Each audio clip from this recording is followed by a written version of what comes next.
अम्मी जी एक औरत ना एक बजुर्ग दे कोल जांदी आ हाँ जी। जाके कहंदी कोई अल्लाह ताला दा नेक बजुर्ग सगा जी। अच्छा जी। कहंदी बाबा जी हाँ जी। मेरे बच्चे भुखे सौंदे आ, हाँ जी। मेरे बच्चों नूं खाण वास्ते रोटी नहीं 2 वक्त दी हैगी, हाँ जी। मेरे बच्चों वास्ते पाइया दुध नहीं हैगा, हाँ जी।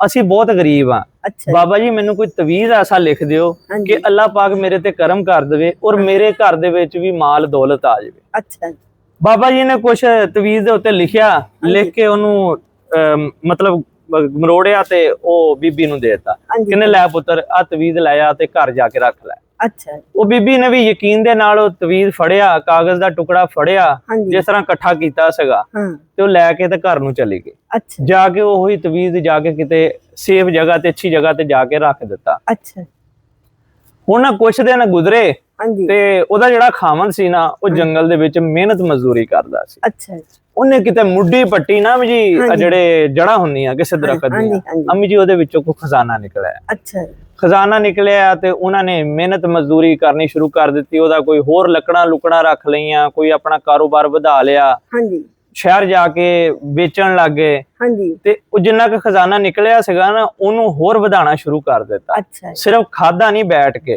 हाँ जी ਉਹਨਾਂ ਨੇ ਉਹਨੂੰ ਮਿਹਨਤ ਮਜ਼ਦੂਰੀ ਦੇ ਨਾਲ ਉਹਨੂੰ ਹੋਰ ਵਧਾਉਣਾ ਸ਼ੁਰੂ ਕਰ ਦਿੱਤਾ, ਮਿਹਨਤ ਹੋਰ ਸ਼ੁਰੂ ਕਰ ਦਿੱਤੀ। हाँ जी ਅੰਮੀ ਮਿਹਨਤ ਕਰਦੇ ਰਹੇ, ਦਿਨ ਰਾਤ ਮਿਹਨਤ ਕਰਨੀ, ਮੀਆਂ ਬੀਵੀ ਨੇ ਨਾਲ ਬੱਚਿਆਂ ਨੇ ਵੀ ਛੋਟੇ ਛੋਟਿਆਂ ਨੇ ਲੱਗੇ ਹੋਣਾ। ਅੱਲਾਹ ਤਾਲਾ ਨੇ ਉਹਨਾਂ ਦੇ ਦਿਨ ਫੇਰ ਦਿੱਤੇ। अच्छा ਉਹ ਵੀ ਨਾ ਅਮੀਰ ਲੋਕਾਂ 'ਚ ਸ਼ਾਮਲ ਹੋ ਗਏ। अच्छा ਤੇ ਖਜ਼ਾਨਾ ਕੋਈ ਇੰਨਾ ਜ਼ਿਆਦਾ ਨਹੀਂ ਸੀ, ਸਿਰਫ ਇੰਨਾ ਕੁ ਸੀਗਾ ਕਿ ਉਹਨਾਂ ਦਾ ਕਾਰੋਬਾਰ ਚੱਲ ਸਕੇ ਨਾ।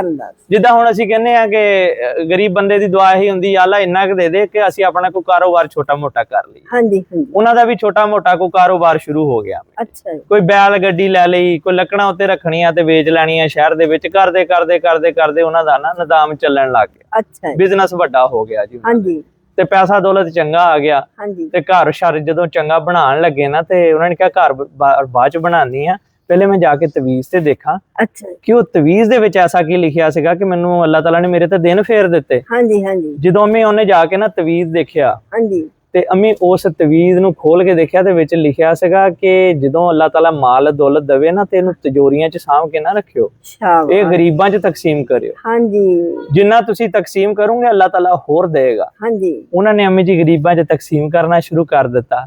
ਪਹਿਲੇ ਕਿਸੇ ਦਾ ਸੋਚਣਾ ਕਿ ਕੋਈ ਭੁੱਖਾ ਨਾ ਸੋਵੇ, ਕਿਉਂਕਿ ਅਸੀਂ ਵੀ ਭੁੱਖੇ ਸੌਂਦੇ ਸੀਗੇ। ਅੰਮੀ ਜੀ ਅੱਲਾਹ ਤਾਲਾ ਨੇ ਉਹਨਾਂ ਦੇ ਰਿਜ਼ਕ 'ਚ ਬਰਕਤ ਪਾਈ ਤੇ ਉਹਨਾਂ ਦੇ ਵਾਰੇ ਨਿਆਰੇ ਹੋ ਗਏ। ਤੇ ਗੱਲ ਇਹ ਆ ਕਿ ਜਦੋਂ ਅੱਲਾਹ ਤਾਲਾ ਤੁਹਾਡੇ ਤੇ ਕਰਮ ਕਰੇ ਨਾ, ਮਾੜੇ ਹਾਲਾਤ ਤੋਂ ਚੰਗੇ ਹਾਲਾਤ ਆਣ ਤੇ ਗਰੀਬਾਂ ਨੂੰ ਨਹੀਂ ਭੁੱਲਣਾ ਹੈਗਾ, ਆਪਣੇ ਵਰਗਿਆਂ ਨੂੰ ਨਹੀਂ ਭੁੱਲਣਾ ਹੈਗਾ। ਜਿਨ੍ਹਾਂ ਦਾ 2 ਵਕਤ ਦਾ ਖਾਣਾ ਨਹੀਂ ਹੈਗਾ ਉਹਨਾਂ ਨੂੰ ਰੋਟੀ ਦੇਣੀ ਆ, ਉਹਨਾਂ ਨੂੰ ਕਾਰੋਬਾਰ ਕਰਾ ਕੇ ਦੇਣਾ ਤੇ ਅੱਲਾਹ ਪਾਕ ਤੁਹਾਡੇ ਰਿਜ਼ਕ 'ਚ ਹੋਰ ਇਜ਼ਾਫਾ ਫਰਮਾਏਗਾ। ਤੇ ਵੀਡੀਓ ਅੱਛੀ ਲੱਗੀ ਹੈ ਤਾਂ ਲਾਈਕ ਕਮੈਂਟ ਸ਼ੇਅਰ ਜ਼ਰੂਰ ਕਰਿਓ, ਦੁਆਵਾਂ 'ਚ ਯਾਦ ਰੱਖਿਓ। ਅੱਲਾਹ ਹਾਫਿਜ਼।